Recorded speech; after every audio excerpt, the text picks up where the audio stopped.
My name is Edward E. French, and I'm going to read for you Edgar Allan Poe's Murders in the Rue Morgue.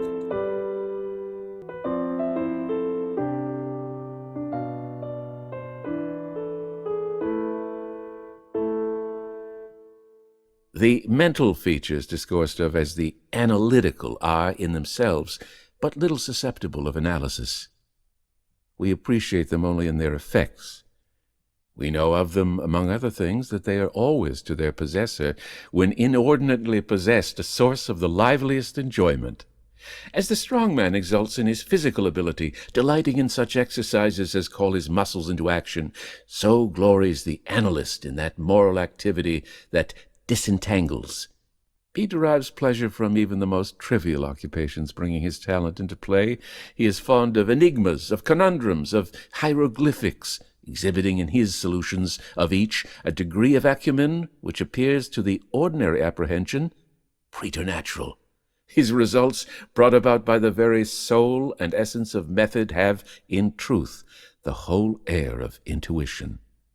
The faculty of resolution is possibly much invigorated by mathematical study, and especially by that highest branch of it which, unjustly, and merely on account of its retrograde operations, has been called, as if par excellence, analysis.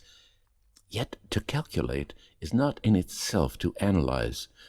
A chess player, for example, does the one without effort at the other. It follows that the game of chess, in its effects upon mental character, is greatly misunderstood.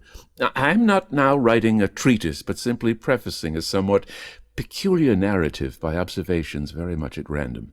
I will therefore take occasion to assert that the higher powers of the reflective intellect are more decidedly and more usefully tasked by the unostentatious game of draughts than by the elaborate frivolity of chess. In this latter, where the pieces have different and bizarre motions with various and variable values, what is only complex is mistaken, a not unusual error, for what is profound. The attention is here called powerfully into play. If it flag for an instant, an oversight is committed, resulting in injury or defeat. The possible moves being not only manifold but involute, the chances of such oversights are multiplied, and in 9 cases out of 10, it is the more concentrative rather than the more acute player who conquers. In draughts, on the contrary, where the moves are unique and have but little variation, the probabilities of inadvertence are diminished, and the mere attention being left comparatively unemployed, what advantages are obtained by either party are obtained by superior acumen. To be less abstract, let us suppose a game of draughts where the pieces are reduced to 4 kings, and where, of course, no oversight is to be expected. It is obvious that here the victory can be decided, the players being at all equal, only by some recherché movement, the result of some strong exertion of the intellect. Deprived of ordinary resources, the analyst throws himself into the spirit of his opponent, identifies himself therewith, and not unfrequently sees thus at a glance the sole methods, sometimes indeed absurdly simple ones, by which he may seduce into error or hurry into miscalculation. The best chess player in Christendom may be little more than the best player of chess, but proficiency in whist implies capacity for success in all those more important undertakings where mind struggles with mind. When I say proficiency, I mean that perfection in the game which includes a comprehension of all the sources whence legitimate advantage may be derived. These are not only manifold, but multiform, and lie frequently among recesses of thought altogether inaccessible to the ordinary understanding. To observe attentively is to remember distinctly, and so far the concentrative chess player will do very well at whist, while the rules of Hoyle, themselves based upon the mere mechanism of the game, are sufficiently and generally comprehensible. Thus, to have a retentive memory and to proceed by the book are points commonly regarded as the sum total of good playing. But it is in matters beyond the limits of mere rule that the skill of the analyst is evinced. He makes, in silence, a host of observations and inferences. So perhaps do his companions, and the difference in the extent of the information obtained lies not so much in the validity of the inference as in the quality of the observation. The necessary knowledge is that of what to observe. Our player confines himself not at all, nor, because the game is the object, does he reject deductions from things external to the game. He examines the countenance of his partner, comparing it carefully with that of each of his opponents. He considers the mode of assorting the cards in each hand, often counting trump by trump and honor by honor through the glances bestowed by their holders upon each. He notes every variation of the face as the play progresses, gathering a fund of thought from the differences in the expression of certainty, of surprise, of triumph, or of chagrin. From the manner of gathering up a trick, he judges whether the person taking it can make another in the suit. He recognizes what is played through feint, and by the manner with which it is thrown upon the table. A casual or inadvertent word, the accidental dropping or turning of a card, with the accompanying anxiety or carelessness in regard to its concealment, the counting of the tricks, with the order of their arrangement, embarrassment, hesitation, eagerness, or trepidation, all afford to his apparently intuitive perception indications of the true state of affairs. The first 2 or 3 rounds having been played, he is in full possession of the contents of each hand, and thenceforward puts down his cards with as absolute a precision of purpose as if the rest of the party had turned outward the faces of their own. The analytical power should not be confounded with ample ingenuity, for while the analyst is necessarily ingenious, the ingenious man is often remarkably incapable of analysis. The constructive or combining power by which ingenuity is usually manifested, and to which the phrenologists, I believe erroneously, have assigned a separate organ, supposing it a primitive faculty, has been so frequently seen in those whose intellect bordered otherwise upon idiocy, as to have attracted general observation among writers on morals. Between ingenuity and the analytic ability there exists a difference far greater, indeed, than that between the fancy and the imagination, but of a character very strictly analogous. It will be found, in fact, that the ingenious are always fanciful, and the truly imaginative never otherwise than analytic. The narrative which follows will appear to the reader somewhat in the light of a commentary upon the propositions just advanced. Residing in Paris during the spring and part of the summer of 1830, I there became acquainted with a Monsieur C. Auguste Dupin. This young gentleman was of an excellent, indeed of an illustrious family, but, by a variety of untoward events, had been reduced to such poverty that the energy of his character succumbed beneath it, and he ceased to bestir himself in the world, or to care for the retrieval of his fortunes.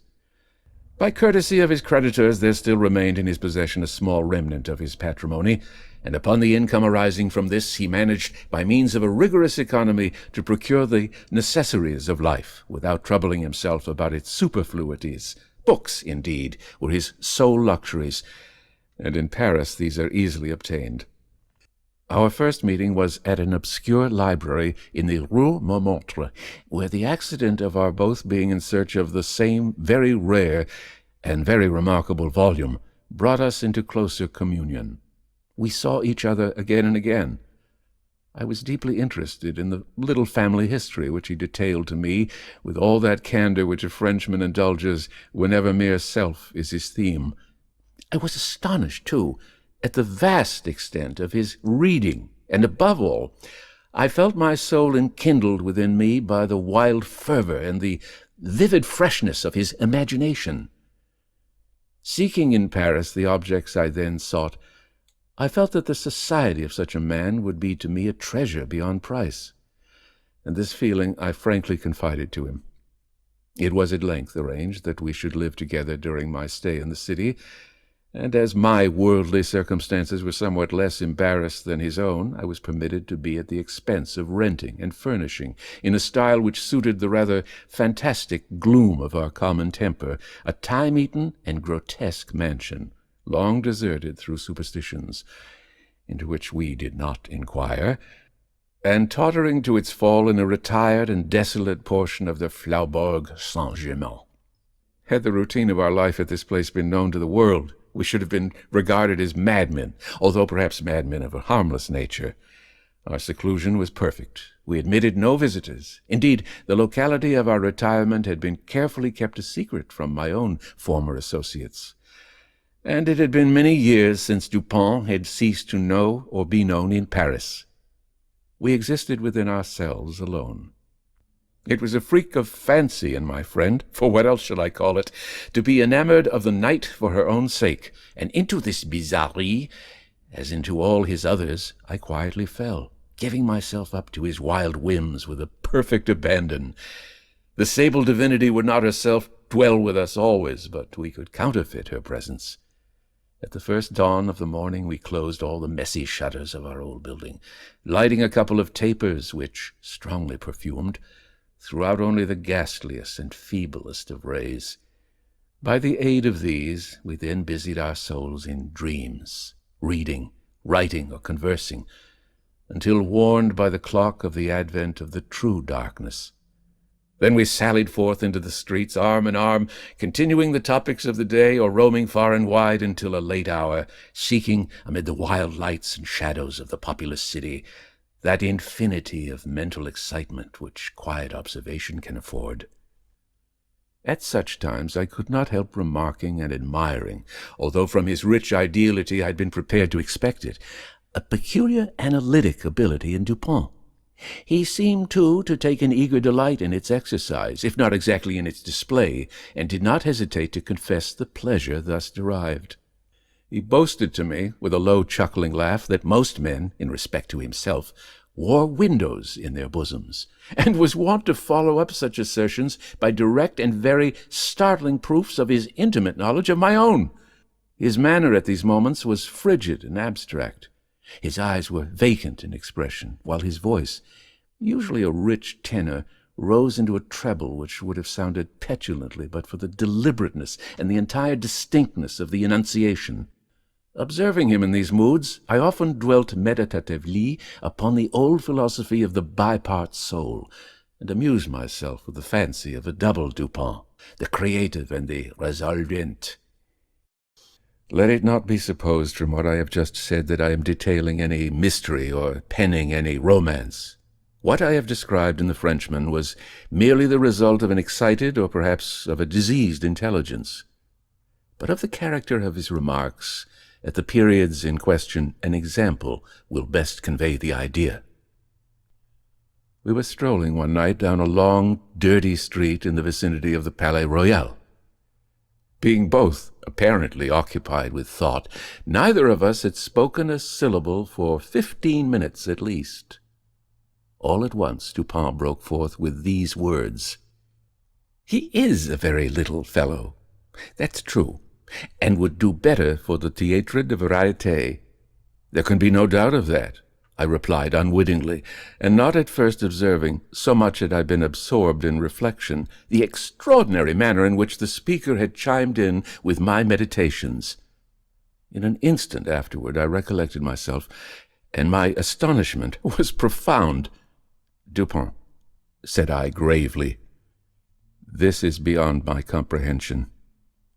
I do not hesitate to say that I am amazed, and can scarcely credit my senses. How was it possible you should know I was thinking of—" Here I paused, to ascertain beyond a doubt whether he really knew of whom I thought. "Of Chantilly," said he. "Why do you pause? You were remarking to yourself that his diminutive figure unfitted him for tragedy." This was precisely what had formed the subject of my reflections. Chantilly was a quondam cobbler of the Rue Saint-Denis, who, becoming stage-mad, had attempted the role of Xerxes in Crebillon's tragedy, so-called, and been notoriously pasquinated for his pains. "Tell me, for heaven's sake," I exclaimed, "the method, if method there is, by which you have been enabled to fathom my soul in this matter." In fact, I was even more startled than I would have been willing to express. "It was the fruiterer," replied my friend, "who brought you to the conclusion that the mender of souls was not of sufficient height for Xerxes. Et id genisomni." "The fruiterer! You astonish me. I know no fruiterer whomsoever." "The man who ran up against you as we entered the street. It may have been 15 minutes ago." I now remembered that, in fact, a fruiterer, carrying upon his head a large basket of apples, had nearly thrown me down by accident as we passed from the Rue Claire into the thoroughfare where we stood. But what this had to do with Chantilly I could not possibly understand. There was not a particle of charlatanerie about Dupin. "I will explain," he said, "and that you may comprehend all clearly, we will first retrace the course of your meditations from the moment in which I spoke to you until that of the rencontre with the fruiterer in question. The larger links of the chain run thus: Chantilly, Orion, Dr. Nichols, Epicurus, stereotomy, the street stones, the fruiterer. There are few persons who have not, at some period of their lives, amused themselves in retracing the steps by which particular conclusions of their own minds have been attained. The occupation is often full of interest, and he who attempts it for the first time is astonished by the apparently illimitable distance and incoherence between the starting point and the goal. What, then, must have been my amazement when I heard the Frenchman speak what he had just spoken, and when I could not help acknowledging that he had spoken the truth. He continued, "We had been talking of horses, if I remember aright, just before leaving the Rue Claire. This was the last subject we discussed. As we crossed into the street, a fruiterer, with a large basket upon his head, brushing quickly past us, thrust you upon a pile of paving stones collected at a spot where the causeway is undergoing repair. You stepped upon one of the loose fragments, slipped slightly, strained your ankle, appeared vexed or sulky, muttered a few words, turned to look at the pile, and then proceeded in silence. I was not particularly attentive to what you did, but observation has become with me of late a species of necessity. You kept your eyes upon the ground, glancing with a petulant expression at the holes and ruts in the pavement, so that I saw you were still thinking of the stones, until we reached the little alley called Lamartine, which has been paved by way of experiment with the overlapping and riveted blocks. Here your countenance brightened up, and perceiving your lips move, I could not doubt that you murmured the word stereotomy, a term very affectedly applied to this species of pavement. I knew you could not say to yourself stereotomy without being brought to think of atomies, and thus of the theories of Epicurus, and since, when we discussed this subject not very long ago, I mentioned to you how singularly, yet with how little notice the vague guesses of that noble Greek had met with confirmation in the late nebula cosmogony, I felt that you could not avoid casting your eyes upward to the great nebula Orion, and I certainly expected that you would do so. You did look up, and I was now assured that I had correctly followed your steps. But in that bitter triad upon Chantilly, which appeared in yesterday's Musée, the satirist, making some disgraceful allusions to the cobbler's change of name upon assuming the buskin, quoted a Latin line about which we have often conversed. I mean the line, "Perdidit antiquum litera primo sonum." I had told you that this was in reference to Orion, formerly written Urion, and, from certain pungencies connected with this explanation, I was aware that you could not have forgotten it. It was clear, therefore, that you would not fail to combine the two ideas of Orion and Chantilly. That you did combine them I saw by the character of the smile which passed over your lips. You thought of the poor cobbler's immolation. So far you had been stooping in your gait, but now I saw you draw yourself up to your full height. I was then sure that you reflected upon the diminutive figure of Chantilly. At this point I interrupted your meditations to remark that as in fact he was a very little fellow, that Chantilly, he would do better at the Théâtre de Variété. Not long after this, we were looking over an evening edition of the Gazette des Tribunaux when the following paragraphs arrested our attention. Extraordinary murders. This morning, about 3 o'clock, The inhabitants of the Quartier Saint-Roch were aroused from sleep by a succession of terrific shrieks issuing, apparently, from the fourth story of a house in the Rue Morgue, known to be in the sole occupancy of one Madame L'Espanaye and her daughter, Mademoiselle Camille L'Espanaye. After some delay, occasioned by a fruitless attempt to procure admission in the usual manner, the gateway was broken in with a crowbar, and 8 or 10 of the neighbors entered, accompanied by 2 gendarmes. By this time the cries had ceased, but as the party rushed up the first flight of stairs, 2 or more rough voices in angry contention were distinguished and seemed to proceed from the upper part of the house. As the second landing was reached, these sounds also had ceased, and everything remained perfectly quiet. The party spread themselves and hurried from room to room. Upon arriving at a large back chamber in the 4th story, the door of which, being found locked with the key inside, was forced open, a spectacle presented itself which struck everyone present not less with horror than with astonishment. The apartment was in the wildest disorder, the furniture broken and thrown about in all directions. There was only one bedstead, and from this the bed had been removed and thrown into the middle of the floor. On a chair lay a razor, besmeared with blood. On the hearth were 2 or 3 long and thick tresses of grey human hair, also dabbled in blood, and seeming to have been pulled out by the roots. Upon the floor were found 4 napoleons, an earring of topaz, 3 large silver spoons, and 3 smaller of metal d'Alger, and 2 bags containing nearly 4,000 francs in gold. The drawers of the bureau, which stood in one corner, were open, and had been apparently rifled, although many articles still remained in them. A small iron safe was discovered under the bed, not under the bedstead. It was open, with the key still in the door. It had no contents beyond a few old letters and other papers of little consequence. Of Madame L'Espanaye no traces were here seen, but an unusual quantity of soot being observed in the fireplace, a search was made in the chimney, and, horrible to relate, the corpse of the daughter, head downward, was dragged therefrom, it having been thus forced up the narrow aperture for a considerable distance. The body was quite warm. Upon examining it, many excoriations were perceived, no doubt occasioned by the violence with which it had been thrust up and disengaged. Upon the face were many severe scratches, and upon the throat dark bruises and deep indentations of fingernails, as if the deceased had been throttled to death. After a thorough investigation of every portion of the house, without farther discovery, the party made its way into a small paved yard in the rear of the building, where lay the corpse of the old lady, with her throat so entirely cut that, upon an attempt to raise her, the head fell off.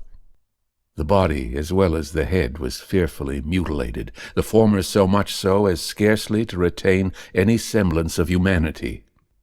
To this horrible mystery there is not as yet, we believe, the slightest clue. The next day's paper had these additional particulars. The tragedy in the Rue Morgue. Many individuals have been examined in relation to this most extraordinary and frightful affair. The word affair has not yet in France that levity of import which it conveys with us, but nothing whatever has transpired to throw light upon it. We give below all the material testimony elicited. Pauline Dubourg, laundress, deposes that she has known both the deceased for 3 years, having washed for them during that period. The old lady and her daughter seemed on good terms, very affectionate towards each other. They were excellent pay, could not speak in regard to their mode or means of living, believed that Madame L. told fortunes for a living, was reputed to have money put by, never met any persons in the house when she called for the clothes or took them home, was sure that they had no servant in employ. There appeared to be no furniture in any part of the building except in the 4th story.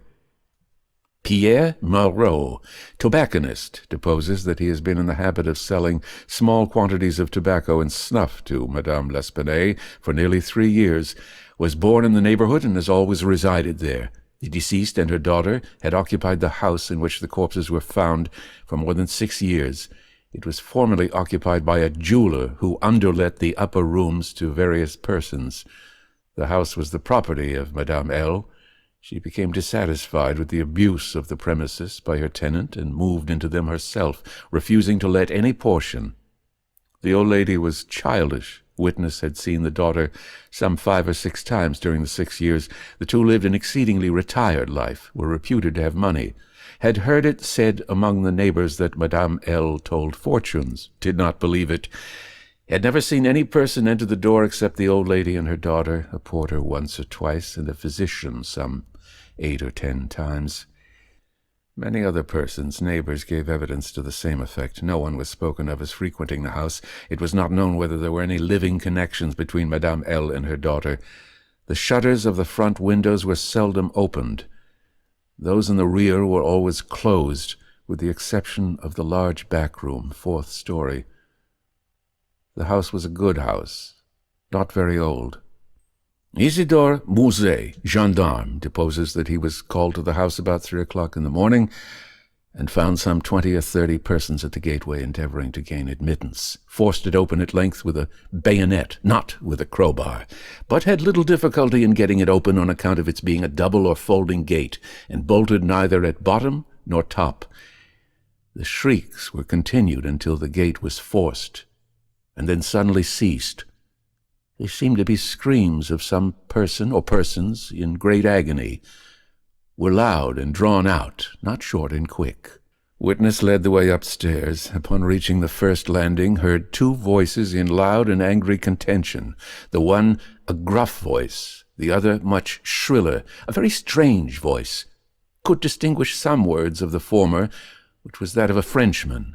Was positive that it was not a woman's voice. Could distinguish the words sacré and diable. The shrill voice was that of a foreigner. Could not be sure whether it was the voice of a man or a woman.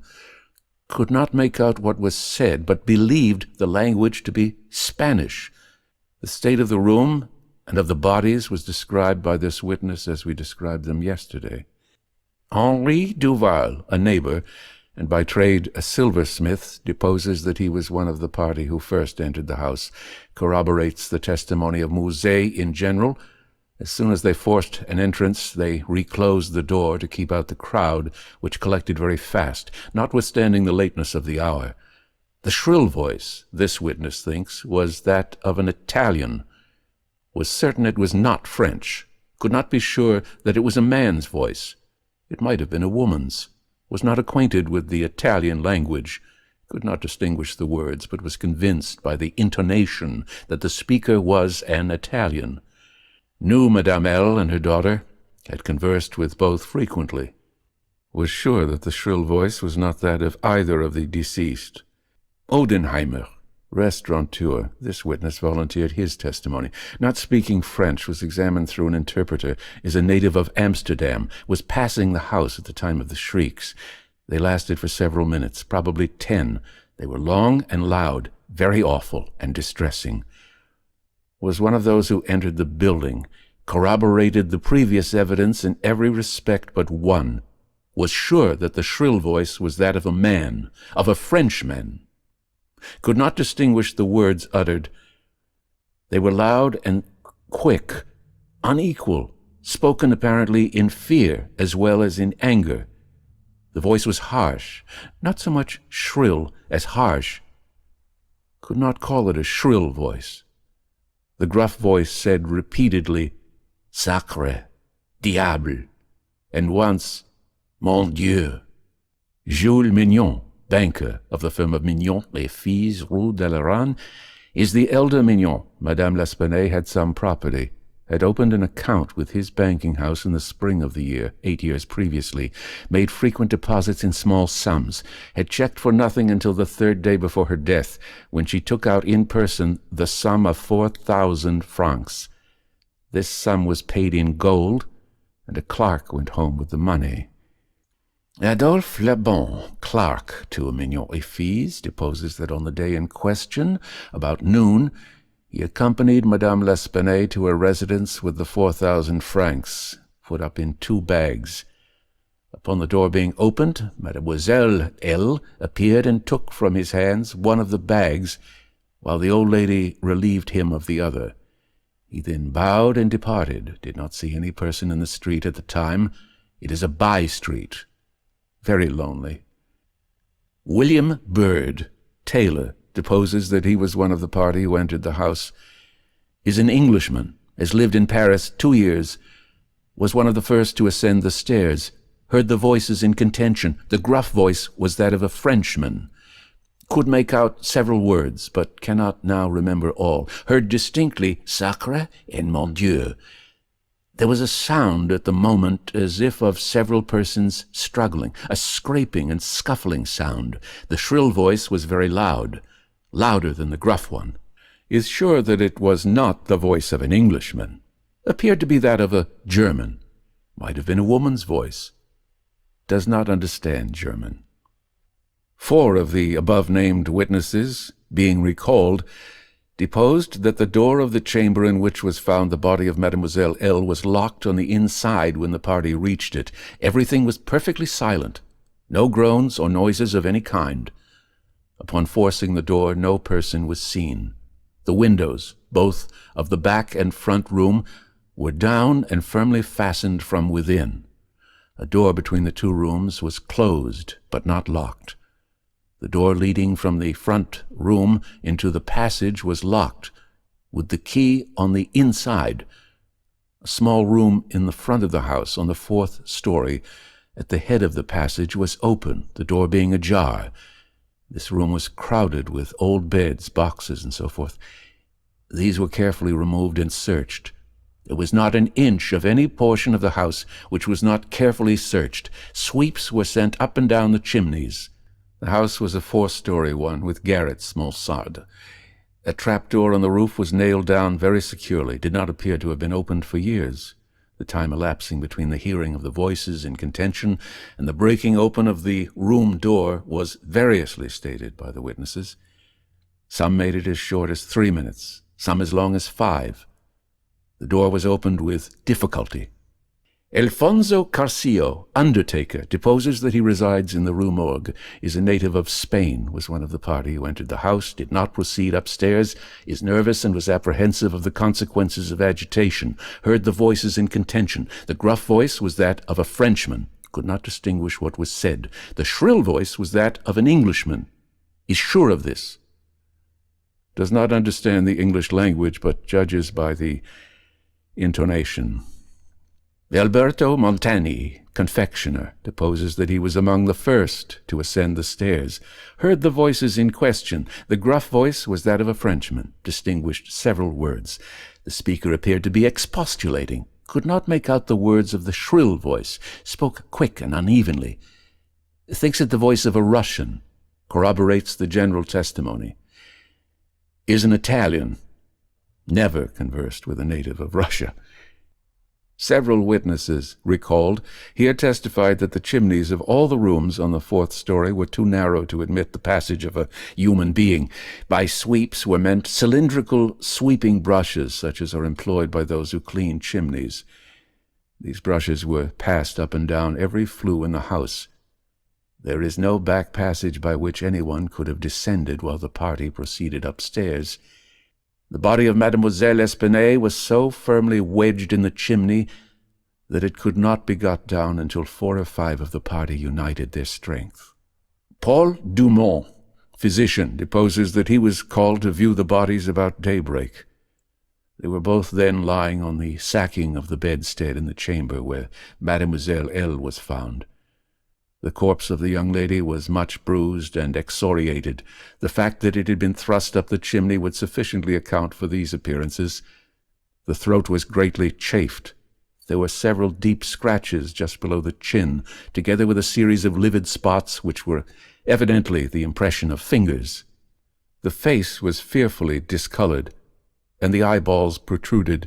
The tongue had been partially bitten through. A large bruise was discovered upon the pit of the stomach, produced apparently by the pressure of a knee.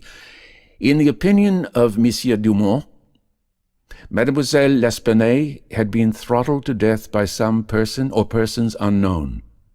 The corpse of the mother was horribly mutilated. All the bones of the right leg and arm were more or less shattered. the left tibia much splintered, as well as all the ribs on the left side. The whole body dreadfully bruised and discolored. It was not possible to say how the injuries had been inflicted. A heavy club of wood or a broad bar of iron, a chair, any large, heavy, and obtuse weapon would have produced such results if wielded by the hands of a very powerful man. No woman could have inflicted the blows with any weapon.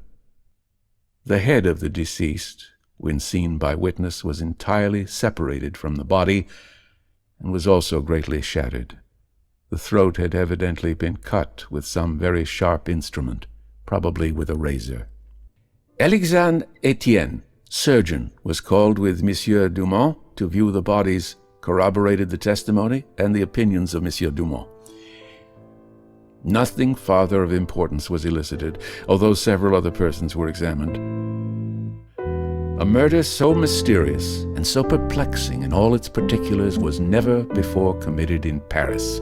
The police are entirely at fault, an unusual occurrence in affairs of this nature. There is not, however, the shadow of a clue apparent.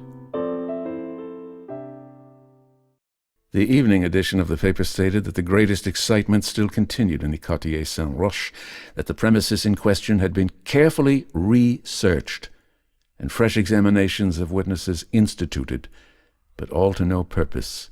A postscript, however, mentioned that Adolphe Le Bon had been arrested and imprisoned, although nothing appeared to criminate him beyond the facts already detailed. Dupont seemed singularly interested in the progress of this affair, at least so I judged from his manner, for he made no comments. It was only after the announcement that Le Bon had been imprisoned that he asked me my opinion respecting the murders. I could only agree with all Paris in considering them an insoluble mystery. I saw no means by which it would be possible to trace the murderer. "We must not judge of the means," said Dupont, "by this shell of an examination. The Parisian police, so much extolled for acumen, are cunning, but no more. There is no method in their proceedings beyond the method of the moment. They make a vast parade of measures, but not unfrequently these are so ill adapted to the objects proposed as to put us in mind of Monsieur Jourdain's calling for his robe de chambre pour mieux entendre la musique. The results attained by them are not unfrequently surprising, but, for the most part, are brought about by simple diligence and activity. When these qualities are unavailing, their schemes fail.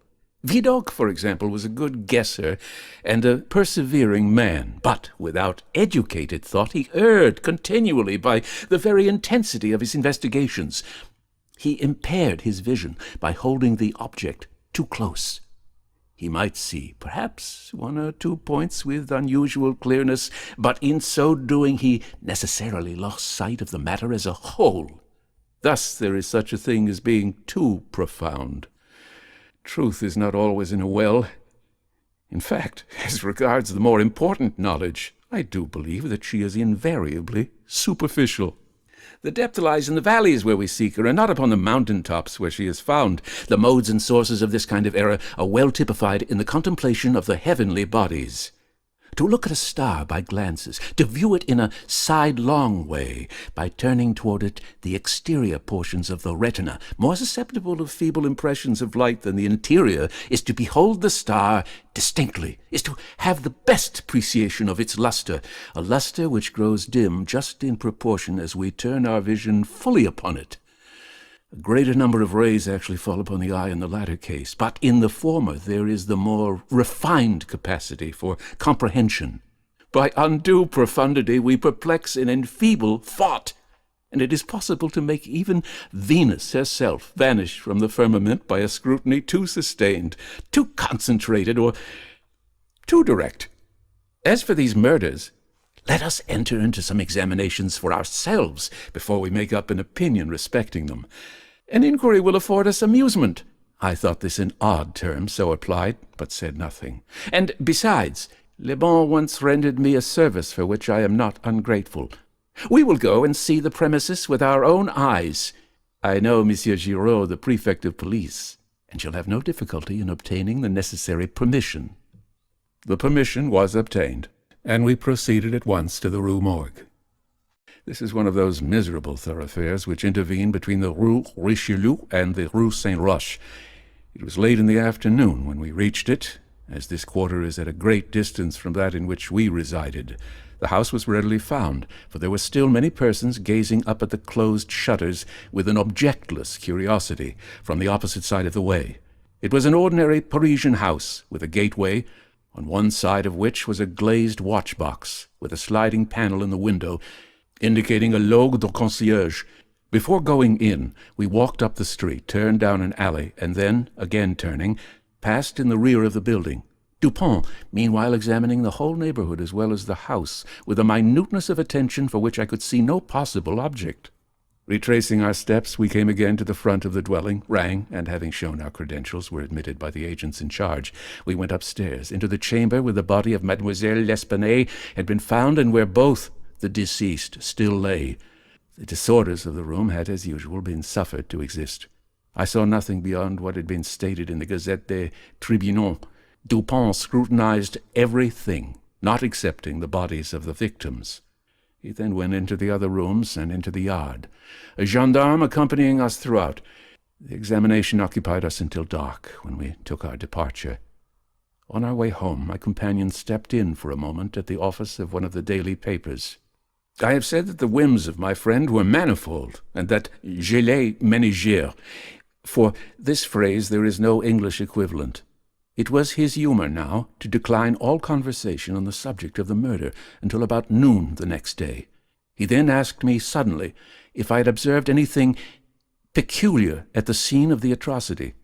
There was something in his manner of emphasizing the word peculiar which caused me to shudder without knowing why. "No, nothing peculiar," I said, "nothing more at least than we both saw stated in the paper." "The Gazette," he replied, "has not entered, I fear, into the unusual horror of the thing. But dismiss the idle opinions of this print. It appears to me that this mystery is considered insoluble for the very reason which should cause it to be regarded as easy of solution. I mean, for the outre character of its features. The police are confounded by the seeming absence of motive, not for the murder itself, but for the atrocity of the murder. They are puzzled, too, by the seeming impossibility of reconciling the voices heard in contention with the facts that no one was discovered upstairs but the assassinated Mademoiselle L'Espanaye, and that there were no means of egress without the notice of the party ascending. The wild disorder of the room, the corpse thrust, with head downward, up the chimney, the frightful mutilation of the body of the old lady. These considerations, with those just mentioned, and others which I need not mention, have sufficed to paralyze the powers by putting completely at fault the boasted acumen of the government agents. They have fallen into the gross but common error of confounding the unusual with the abstruse. But it is by these deviations from the plane of the ordinary that reason feels its way, if at all, in its search for the true. In investigations such as we are now pursuing, it should not be so much asked, what has occurred, as what has occurred that has never occurred before? In fact, the facility with which I shall arrive, or have arrived, at the solution of this mystery is in direct ratio of its apparent insolubility in the eyes of the police. I am now awaiting, continued he, looking toward the door of our apartment, I am now awaiting a person who, although not perhaps the perpetrator of these butcheries, must have been in some measure implicated in their perpetration. Of the worst portion of the crimes committed, it is probable that he is innocent. I hope that I am right in this supposition, for upon it I build my expectation of reading the entire riddle. I look for the man here, in this room, every moment. It is true that he may not arrive, but the probability is that he will. Should he come, it will be necessary to detain him. Here are pistols, and we both know how to use them when the occasion demands their use. I took the pistols, scarcely knowing what I did, or believing what I heard, while Dupont went on, very much as if in a soliloquy. I have already spoken of his abstract manner at such times. His discourse was addressed to myself, but his voice, although by no means loud, had an intonation which is commonly employed in speaking to someone at a great distance. His eyes, vacant in expression, regarded only the wall. That the voices heard in contention, he said, by the party upon the stairs were not the voices of the women themselves was fully proved by the evidence. This relieves us of all doubt upon the question whether the old lady could have first destroyed the daughter and afterward have committed suicide. I speak of this point chiefly for the sake of method, for the strength of Madame L'Espanaye would have been utterly unequal to the task of thrusting her daughter's corpse up the chimney as it was found, and the nature of the wounds upon her own person entirely preclude the idea of self-destruction. Murder, then, has been committed by some third party, and the voices of this third party were those heard in contention. Let me now advert not to the whole testimony respecting these voices, but to what was peculiar in that testimony. Did you observe anything peculiar about it? I remarked that while all the witnesses agreed in supposing the gruff voice to be that of a Frenchman, there was much disagreement in regard to the shrill, or, as one individual termed it, the harsh voice. That was the evidence itself, said Dupont, but it was not the peculiarity of the evidence. You have observed nothing distinctive, yet there was something to be observed. The witnesses, as you remark, agreed about the gruff voice. They were here unanimous. But in regard to the shrill voice, the peculiarity is not that they disagreed, but that while an Italian, an Englishman, a Spaniard, a Hollander, and a Frenchman attempted to describe it, each one spoke of it as that of a foreigner. Each is sure that it was not the voice of one of his own countrymen. Each likens it not to the voice of an individual of any nation with whose language he is conversant, but the converse. The Frenchman supposes it the voice of a Spaniard, and might have distinguished some words had he been acquainted with the Spanish. The Dutchman maintains it to have been that of a Frenchman, but we find it stated that, not understanding French, this witness was examined through an interpreter. The Englishman thinks it the voice of a German, and does not understand German. The Spaniard is sure that it was that of an Englishman, but judges by the intonation altogether, as he has no knowledge of the English.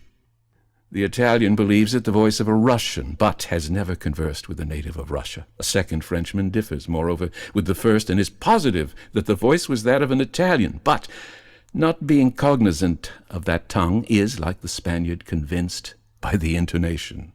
Now, how strangely unusual must that voice have really been, about which such testimony as this could have been elicited, in whose tones even denizens of the 5 great divisions of Europe could recognize nothing familiar. You will say that it might have been the voice of an Asiatic, of an African. Neither Asiatics nor Africans abound in Paris, but, without denying the inference, I will now merely call your attention to 3 points. The voice is termed by one witness harsh rather than shrill. It is represented by 2 others to have been quick and unequal. No words, no sounds resembling words, were by any witness mentioned as distinguishable. I know not, continued Dupont, what impression I may have made so far upon your own understanding, but I do not hesitate to say that legitimate deductions even from this portion of the testimony, the portion respecting the gruff and shrill voices, are in themselves sufficient to engender a suspicion which should give direction to all farther progress in the investigation of the mystery. I said legitimate deductions, but my meaning is not thus fully expressed. I design to imply that the deductions are the sole proper ones, and that the suspicion arises inevitably from them as the single result.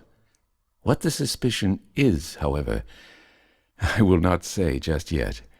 I merely wish you to bear in mind that, with myself, it was sufficiently forcible to give a definite form, a certain tendency to my inquiries in the chamber. Let us now transport ourselves in fancy to this chamber. What shall we first seek here?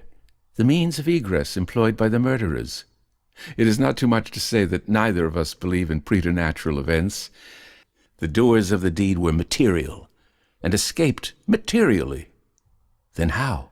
Fortunately, there is but one mode of reasoning upon the point, and that mode must lead us to a definite decision. Let us examine, each by each, the possible means of egress. It is clear that the assassins were in the room where Mademoiselle L'Espanaye was found, or at least in the room adjoining when the party ascended the stairs. It is then only from these 2 apartments that we have to seek issues. The police have laid bare the floors, the ceilings, and masonry of the walls in every direction. No secret issues could have escaped their vigilance, but, not trusting to their eyes, I examined with my own. There were then no secret issues. Both doors leading from the rooms into the passage were securely locked with the keys inside. Let us turn to the chimneys. These, although of ordinary width for some 8 or 10 feet above the hearths, will not admit, throughout their extent, the body of a large cat. The impossibility of egress by means already stated being thus absolute, we are reduced to the windows. Through those in the front room, no one could have escaped without notice from the crowd in the street. The murderers must have passed, then, through those of the back room. Now, brought to this conclusion, in so unequivocal a manner as we are, it is not our part as reasoners to reject it on account of apparent impossibilities. It is only left for us to prove that these apparent impossibilities are in reality not such. There are 2 windows in the chamber. One of them is unobstructed by furniture and is wholly visible. The lower portion of the other is hidden from view by the head of the unwieldy bedstead which is thrust close up against it. The former was found securely fastened from within. It resisted the utmost force of those who endeavored to raise it. A large gimlet hole had been pierced in its frame to the left, and a very stout nail was found fitted therein, nearly to the head. Upon examining the other window, a similar nail was seen similarly fitted in, and a vigorous attempt to raise this sash failed also. The police were now entirely satisfied that egress had not been in these directions, and therefore it was thought a matter of supererogation to withdraw the nails and open the windows. My own examination was somewhat more particular, and was so for the reason I have just given, because here it was I knew that all apparent impossibilities must be proved to be not such in reality. I proceeded to think thus, a posteriori. The murderers did escape from one of these windows. This being so, they could not have refastened the sashes from the inside as they were found fastened, the conclusion which put a stop through its obviousness to the scrutiny of the police in this quarter. Yet the sashes were fastened. They must, then, have the power of fastening themselves. There was no escape from this conclusion. I stepped to the unobstructed casement, withdrew the nail with some difficulty, and attempted to raise the sash. It resisted all my efforts, as I had anticipated. A concealed spring must, I now know, exist. And this corroboration of my idea convinced me that my premises, at least, were correct. However mysterious still appeared the circumstances attending the nails. A careful search soon brought to light the hidden spring. I pressed it, and, satisfied with the discovery, forbore to upraise the sash. I now replaced the nail and regarded it attentively. A person passing out through this window might have reclosed it, and the spring would have caught, but the nail could not have been replaced. The conclusion was plain, and again narrowed in the field of my investigations. The assassins must have escaped through the other window. Supposing, then, the springs upon each sash to be the same, as was probable, there must be found a difference between the nails, or at least between the modes of their fixture. Getting upon the sacking of the bedstead, I looked over the headboard minutely at the second casement. Passing my hand down behind the board, I readily discovered and pressed the spring, which was, as I had supposed, identical in character with its neighbor. I now looked at the nail. It was as stout as the other, and apparently fitted in the same manner, driven in nearly up to the head. There must be something wrong, I said, about the nail. I touched it, and the head, with about 1/4 of an inch of the shank, came off in my fingers. The rest of the shank was in the gimlet hole, where it had been broken off. The fracture was an old one, for its edges were encrusted with rust, and had apparently been accomplished by the blow of a hammer, which had partially embedded, in the top of the bottom sash, the head portion of the nail. I now carefully replaced this head portion in the indentation whence I had taken it, and the resemblance to a perfect nail was complete. The fissure was invisible. Pressing the spring, I gently raised the sash for a few inches. The head went up with it, remaining firm in its bed. I closed the window, and the semblance of the whole nail was again perfect. The riddle so far was now unriddled. The assassin had escaped through the window which looked upon the bed. Dropping of its own accord upon his exit, or perhaps purposely closed, it had become fastened by the spring, and it was the retention of this spring which had been mistaken by the police for that of the nail, farther inquiry being thus considered unnecessary. The next question is that of the mode of descent. Upon this point I had been satisfied in my walk with you around the building. About 5 feet and a half from the casement in question there runs a lightning rod. From this rod it would have been impossible for anyone to reach the window itself, to say nothing of entering it. I observed, however, that the shutters of the 4th story were of a peculiar kind called by Parisian carpenters farade, a kind rarely employed at the present day, but frequently seen upon very old mansions at Lyon and Bordeaux. They are in the form of an ordinary door, a single, not a folding door, except that the lower half is latticed or worked in open trellis, thus affording an excellent hold for the hands. In the present instance, these shutters are fully 3 feet and a half broad. When we saw them from the rear of the house, they were both about half open. That is to say, they stood off at right angles from the wall. It is probable that the police, as well as myself, examined the back of the tenement, but if so, in looking at these farades, in the line of their breadth, as they must have done, they did not perceive this great breadth itself, or, at all events, failed to take it into due consideration. In fact, having once satisfied themselves that no egress could have been made in this quarter, they would naturally bestow here a very cursory examination.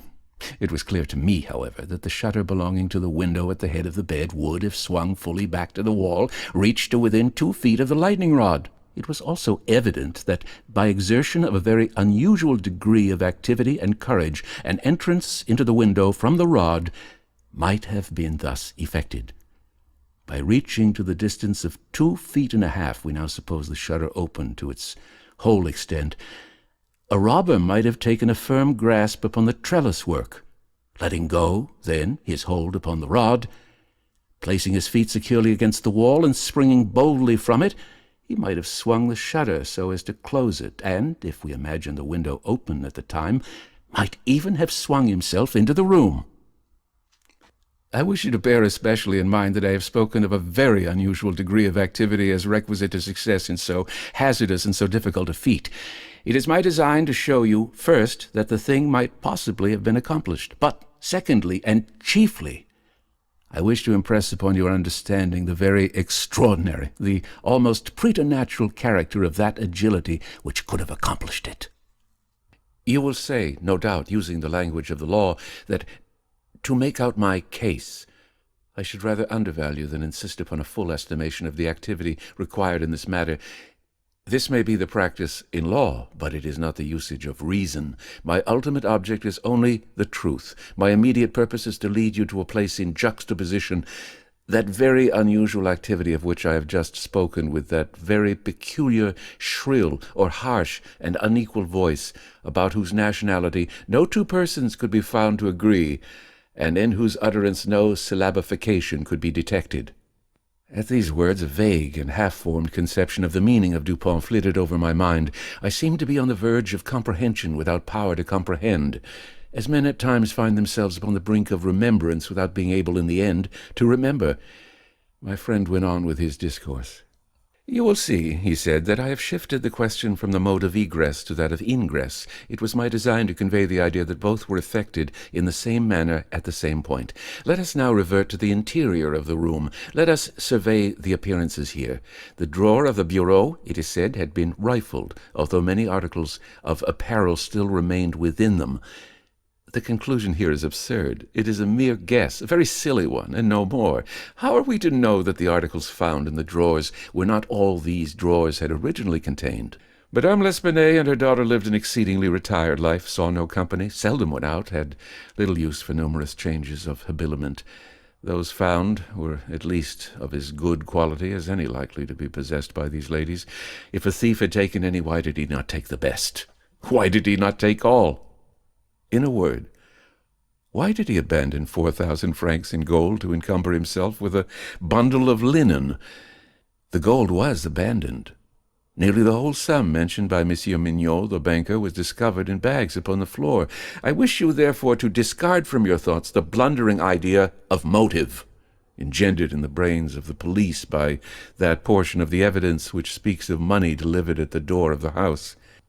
Coincidences 10 times as remarkable as this, the delivery of the money and murder committed within 3 days upon the party receiving it, happened to all of us every hour of our lives without attracting even momentary notice. Coincidences in general are great stumbling blocks in the way of that class of thinkers who have been educated to know nothing of the theory of probabilities, that theory to which the most glorious objects of human research are indebted for the most glorious illustration.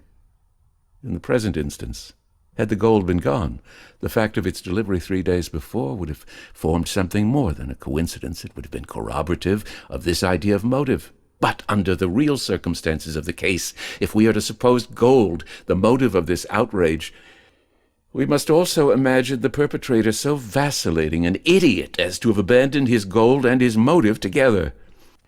Keeping now steadily in mind the points to which I have drawn your attention, that peculiar voice, that unusual agility, and that startling absence of motive in a murder so singularly atrocious as this, let us glance at the butchery itself. Here is a woman strangled to death by manual strength and thrust up a chimney, head downward. Ordinary assassins employ no such modes of murder as this. Least of all do they thus dispose of the murdered. In the manner of thrusting the corpse up the chimney, you will admit that there was something excessively outré, something altogether irreconcilable with our common notions of human action, even when we suppose the actors the most depraved of men. Think, too, how great must have been that strength which could have thrust the body up such an aperture so forcibly that the united vigor of several persons was found barely sufficient to drag it down. Turn now to other indications of the employment of a vigor most marvelous. On the hearth were thick tresses, very thick tresses of grey human hair. These had been torn out by the roots. You were aware of the great force necessary in tearing thus from the head even 20 or 30 hairs together. You saw the locks in question as well as myself. Their roots, a hideous sight, were clotted with fragments of the flesh of the scalp, sure token of the prodigious power which had been exerted in uprooting perhaps 500,000 of hairs at a time. The throat of the old lady was not merely cut, but the head absolutely severed from the body. The instrument was a mere razor. I wish you also to look at the brutal ferocity of these deeds. Of the bruises upon the body of Madame L'Espanaye I do not speak. Monsieur Dumont and his worthy coadjutor, Monsieur Etienne, have pronounced that they were inflicted by some obtuse instrument, and so far these gentlemen are very correct. The obtuse instrument was clearly the stone pavement in the yard upon which the victim had fallen from the window which looked in upon the bed. This idea, however simple it may now seem, escaped the police for the same reason that the breadth of the shutters escaped them, because by the affair of the nails their perceptions had been hermetically sealed against the possibility of the windows having ever been opened at all. If now, in addition to all these things, you have properly reflected upon the odd disorder of the chamber, we have gone so far as to combine the ideas of an agility astounding, a strength superhuman, a ferocity brutal, a butchery without motive, a grotesquerie and horror absolutely alien from humanity, and a voice foreign in tone to the ears of men of many nations, and devoid of all distinct or intelligible syllabification. What result, then, has ensued? What impression have I made upon your fancy? I felt a creeping of the flesh as Dupont asked me this question. A madman, I said, has done this deed. Some raving maniac escaped from a neighboring maison de santé. In some respects, he replied, your idea is not irrelevant, but the voices of madmen, even in their wildest paroxysms, are never found to tally with that peculiar voice heard upon the stairs. Madmen are of some nation, and their language, however incoherent in its words, has always the coherence of syllabification. Besides, the hair of a madman is not such as I now hold in my hand. I disentangled this little tuft from the rigidly clutched fingers of Madame L'Espanaye. Tell me what you can make of it. Dupont, I said, completely unnerved, this hair is most unusual. This is no human hair. I have not asserted that it is, said he, but before we decide this point, I wish you to glance at the little sketch I have here traced upon this paper. It is a facsimile drawing of what has been described in one portion of the testimony as dark bruises and deep indentations of fingernails upon the throat of Mademoiselle L'Espanaye, and in another by Messieurs Dumont and Etienne, as a series of livid spots, evidently the impression of fingers. You will perceive, continued my friend, spreading out the paper upon the table before us, that this drawing gives the idea of a firm and fixed hold. There is no slipping apparent. Each finger has retained, possibly until the death of the victim, the fearful grasp by which it originally embedded itself. Attempt now to place all your fingers at the same time in the respective impressions as you see them. I made the attempt in vain. We are possibly not giving this matter a fair trial, he said. The paper is spread out upon a plain surface, but the human throat is cylindrical. Here is a billet of wood, the circumference of which is about that of a throat. Wrap the drawing around it and try the experiment again. I did so, but the difficulty was even more obvious than before. This, I said, is the mark of no human hand. Read now, replied Dupont, this passage from Cuvier. It was a minute anatomical and generally descriptive account of the large fulvous orangutan of the East Indian Islands. The gigantic stature, the prodigious strength and activity, the wild ferocity, and the imitative propensities of these mammalia are sufficiently well known to all. I understood the full horrors of the murder at once.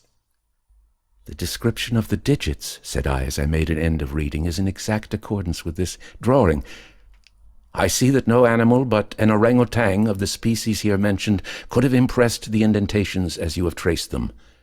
This tuft of tawny hair, too, is identical in character with that of the beast of Cuvier. But I cannot possibly comprehend the particulars of this frightful mystery. Besides, there were two voices heard in contention, and one of them was unquestionably the voice of a Frenchman. True, and you will remember an expression attributed almost unanimously by the evidence to this voice, the expression "Mon Dieu." This, under the circumstances, has been justly characterized by one of the witnesses, Montagny, the confectioner, as an expression of remonstrance or expostulation. Upon these two words, therefore, I have mainly built my hopes of a full solution of the riddle. A Frenchman was cognizant of the murder. It is possible, indeed it is far more than probable, that he was innocent of all participation in the bloody transactions which took place. The orangutan may have escaped from him. He may have traced it to the chamber, but under the agitating circumstances which ensued, he could never have recaptured it. It is still at large. I will not pursue these guesses, for I have no right to call them more, since the shades of reflection upon which they are based are scarcely of sufficient depth to be appreciable by my own intellect, and since I could not pretend to make them intelligible to the understanding of another. We will call them guesses, then, and speak of them as such. If the Frenchman in question is indeed, as I suppose, innocent of this atrocity, this advertisement which I left last night upon our return home at the office of Le Monde, a paper devoted to the shipping interests and much sought by sailors, will bring him to our residence. He handed me the paper, and I read thus. Caught in the Bois de Boulogne early in the morning of the 10th instant, the morning of the murder. Owner a very large tawny orangutan of the Bornese species. The owner, who is ascertained to be a sailor belonging to a Maltese vessel, may have the animal again upon identifying it satisfactorily and paying a few charges arising from its capture and keeping. Call at number 33, Rue du Nord, Faubourg Saint-Germain, Outre-Seine. How was it possible, I asked, that you should know the man to be a sailor and belonging to a Maltese vessel? I do not know it, said Dupont. I am not sure of it. Here, however, is a small piece of ribbon which, from its form and from its greasy appearance, has evidently been used in tying the hair of one of those long queues of which sailors are so fond. Moreover, this knot is one which few besides sailors can tie, and is peculiar to the Maltese. I picked the ribbon up at the foot of the lightning rod. It could not have belonged to either of the deceased. Now, if, after all, I am wrong in my induction from this ribbon that the Frenchman was not a sailor belonging to a Maltese vessel, still I can have done no harm in saying what I did in the advertisement. If I am in error, he will merely suppose that I have been misled by some circumstance into which he will not take the trouble to inquire. But if I am right, a great point is gained. Cognizant, although innocent, of the murder, the Frenchman will naturally hesitate about replying to the advertisement, about demanding the orangutan. He will reason thus: I am innocent, I am poor, my orangutan is of great value. To one in my circumstances, a fortune of itself. Why should I lose it through idle apprehensions of danger? Here it is, within my grasp. It was found in the Bois de Boulogne, at a vast distance from the scene of that butchery. How can it ever be suspected that a brute beast should have done the deed? The police are at fault. They have failed to procure the slightest clue. Should they even trace the animal, it would be impossible to prove me cognizant of the murder, or to implicate me in guilt on account of that cognizance. Above all, I am known. The advertiser designates me as the possessor of the beast. I'm not sure to what limit his knowledge may extend. Should I avoid claiming a property of so great value, which is known that I possess, I will render the animal at least liable to suspicion. It is not my policy to attract attention either to myself or to the beast. I will answer the advertisement, get the orangutan, and keep it close until this matter is blown over. At this moment we heard a step upon the stairs. Be ready, said Dupont, with your pistols, but neither use them nor show them until at a signal from myself. The front door of the house had been left open, and the visitor had entered without ringing, and advanced several steps upon the staircase. Now, however, he seemed to hesitate. Presently we heard him descending. Dupont was moving quickly to the door when we again heard him coming up. He did not turn back a second time, but stepped up with decision and rapped at the door of our chamber. "Come in," said Dupont, in a cheerful and hearty tone. A man entered. He was a sailor, evidently, a tall, stout, and muscular-looking person with a certain daredevil expression of countenance, not altogether unprepossessing. His face, greatly sunburnt, was more than half hidden by whisker and mustachio. He had with him a huge oaken cudgel, but appeared to be otherwise unarmed. He bowed awkwardly and bade us good evening in French accents, which, although somewhat Neufchatelish, were still sufficiently indicative of a Parisian origin. "Sit down, my friend," said Dupont. "I suppose you have called about the orangutan. Upon my word, I almost envy you the possession of him. A remarkably fine, and no doubt a very valuable animal. How old do you suppose him to be?" The sailor drew a long breath, with the air of a man relieved of some intolerable burden, and then replied in an assured tone, "I have no way of telling, but he can't be more than 4 or 5 years old. Have you got him here?" "Oh, no, we had no conveniences for keeping him here. He is at a livery stable in the Rue Morgue, just by. You can get him in the morning. Of course you are prepared to identify the property?" "To be sure I am, sir." "I shall be sorry to part with him," said Dupont. "I don't mean that you should be at all this trouble for nothing, sir," said the man. "Couldn't expect it. I'm very willing to pay a reward for the finding of the animal. That is to say, anything in reason." "Well," replied my friend, "that is all very fair, to be sure. Let me think. What should I have? Oh, I will tell you. My reward shall be this. You shall give me all the information in your power about these murders in the Rue Morgue." Dupont said the last words in a very low tone and very quietly. Just as quietly, too, he walked to the door, locked it, and put the key in his pocket. He then drew a pistol from his bosom and placed it without the least flurry upon the table. The sailor's face flushed up as if he were struggling with suffocation. He started to his feet and grasped his cudgel, but the next moment he fell back into the seat, trembling violently, and with the countenance of death itself. He spoke not a word. I pitied him from the bottom of my heart. "My friend," said Dupont, in a kind tone, "you are alarming yourself unnecessarily. You are indeed. We mean you no harm whatever. I pledge you the honor of a gentleman and of a Frenchman that we intend you no injury. I perfectly well know that you are innocent of the atrocities in the Rue Morgue. It will not do, however, to deny that you are in some measure implicated in them. From what I have already said, you must know that I have had means of information about this matter, means of which you could never have dreamed. Now the thing stands thus. You have done nothing which you could have avoided, nothing, certainly, which renders you culpable. You were not even guilty of robbery when you might have robbed with impunity. You have nothing to conceal. You have had no reason for concealment. On the other hand, you are bound by every principle of honor to confess all that you know. An innocent man is now imprisoned, charged with that crime of which you can point out the perpetrator." The sailor had recovered his presence of mind in great measure while Dupont uttered these words, but his original boldness of bearing was all gone. "So help me God," said he, after a brief pause, "I will tell you all I know about this affair, but I do not expect you to believe one half I say. I would be a fool indeed if I did. Still, I am innocent, and I will make a clean breast if I die for it." What he stated was, in substance, this. He had lately made a voyage to the Indian archipelago. A party, of which he formed one, landed at Borneo, and passed into the interior on an excursion of pleasure. Himself and a companion had captured the orangutan. This companion dying, the animal fell into his own exclusive possession. After great trouble occasioned by the intractable ferocity of his captive during the home voyage, he at length succeeded in lodging it safely at his own residence in Paris, where, not to attract toward himself the unpleasant curiosity of his neighbors, he kept it carefully secluded until such time as it should recover from a wound in the foot received from a splinter on board ship. His ultimate design was to sell it. Returning home from some sailor's frolic the night, or rather in the morning of the murder, he found the beast occupying his own bedroom, into which it had broken from a closet adjoining where it had been, as was thought, securely confined. Razor in hand, and fully lathered, it was sitting before a looking-glass attempting the operation of shaving, in which it had no doubt previously watched its master through the keyhole of the closet.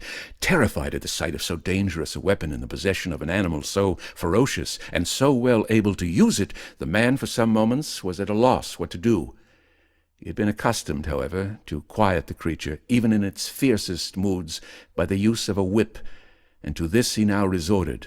Upon the sight of it, the orangutan sprang at once through the door of the chamber, down the stairs, and thence through a window, unfortunately open, into the street. The Frenchman followed in despair, the ape, razor still in hand, occasionally stopping to look back and gesticulate at its pursuer until the latter had nearly come up with it. It then again made off. In this manner the chase continued for a long time. The streets were profoundly quiet, as it was nearly 3 o'clock in the morning. In passing down an alley in the rear of the Rue Morgue, the fugitive's attention was arrested by a light gleaming from the open window of Madame L'Espanaye's chamber in the 4th story of her house. Rushing to the building, it perceived the lightning rod, clambered up with inconceivable agility, grasped the shutter, which was thrown fully back against the wall, and by its means swung itself directly upon the headboard of the bed. The whole feat did not occupy a minute. The shutter was kicked open again by the orangutan as it entered the room. The sailor, in the meantime, was both rejoiced and perplexed. He had strong hopes of now recapturing the brute, as it could scarcely escape from the trap into which it had ventured, except by the rod, where it might be intercepted as it came down. On the other hand, there was much cause for anxiety as to what it might do in the house. This latter reflection urged the man still to follow the fugitive. A lightning rod is ascended without difficulty, especially by a sailor, but when he had arrived as high as the window, which lay far to his left, his career was stopped. The most that he could accomplish was to reach over so as to obtain a glimpse of the interior of the room.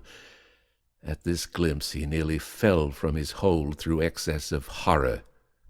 Now it was that those hideous shrieks arose upon the night which had startled from slumber the inmates of the Rue Morgue. Madame L'Espanaye and her daughter, habited in their night-clothes, had apparently been occupied in arranging some papers in the iron chest already mentioned, which had been wheeled into the middle of the room. It was open, and its contents lay beside it on the floor. The victims must have been sitting with their backs toward the window, and from the time elapsing between the ingress of the beast and the screams, it seems probable that it was not immediately perceived. The flapping to of the shutter would naturally have been attributed to the wind. As the sailor looked in, the gigantic animal had seized Madame L'Espanaye by the hair, which was loose as she had been combing it, and was flourishing the razor about her face, in imitation of the motions of a barber. The daughter lay prostrate and motionless. She had swooned. The screams and struggles of the old lady, during which the hair was torn from her head, had the effect of changing the probably pacific purposes of the orangutan into those of wrath. With one determined sweep of its muscular arm, it nearly severed her head from her body. The sight of blood inflamed its anger into frenzy. Gnashing its teeth and flashing fire from its eyes, it flew upon the body of the girl and embedded its fearful talons in her throat, retaining its grasp until she expired. Its wandering and wild glances fell at this moment upon the head of the bed, over which the face of its master, rigid with horror, was just discernible. The fury of the beast, who no doubt bore still in mind the dreaded whip, was instantly converted into fear. Conscious of having deserved punishment, it seemed desirous of concealing its bloody deeds, and skipped about the chamber in an agony of nervous agitation, throwing down and breaking the furniture as it moved, and dragging the bed from the bedstead. In conclusion, it seized first the corpse of the daughter and thrust it up the chimney as it was found, and then that of the old lady, which it immediately hurled through the window headlong. As the ape approached the casement with its mutilated burden, the sailor shrank aghast to the rod, and, rather gliding than clambering down it, hurried at once home, dreading the consequences of the butchery, and gladly abandoning, in his terror, all solicitude about the fate of the orang-outang. The words heard by the party upon the staircase were the Frenchman's exclamations of horror and affright, commingled with the fiendish jabberings of the brute. I have scarcely anything to add. The orang-outang must have escaped from the chamber by the rod, just before the breaking of the door. It must have closed the window as it passed through it. It was subsequently caught by the owner himself, who obtained for it a very large sum at the Jardin des Plantes. Le Bon was instantly released upon our narration of the circumstances, with some comments from Dupont, at the bureau of the Prefect of Police. This functionary, however well disposed to my friend, could not altogether conceal his chagrin at the turn which affairs had taken, and was fain to indulge in a sarcasm or two about the propriety of every person minding his own business. "Let him talk," said Dupont, who had not thought it necessary to reply. "Let him discourse. It will ease his conscience.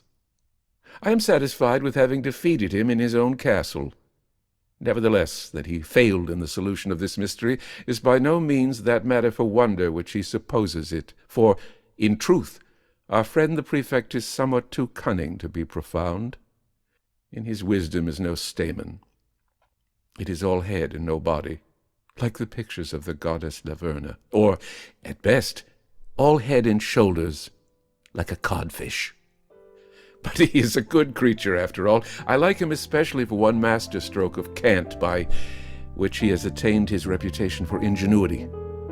I mean the way he has dénié ce qui est d'expliquer ce qui n'est pas. That is to say, to deny what is and to explain what is not. Rousseau, Nouvelle Héloïse. The end. The Murders in the Rue Morgue. Written by Edgar Allan Poe and read for you by Edward E. French. A copyright exists on all recordings issued by Edward E. French. Inquiries should be addressed to email edwardfrench06@hotmail.com. Thank you for listening.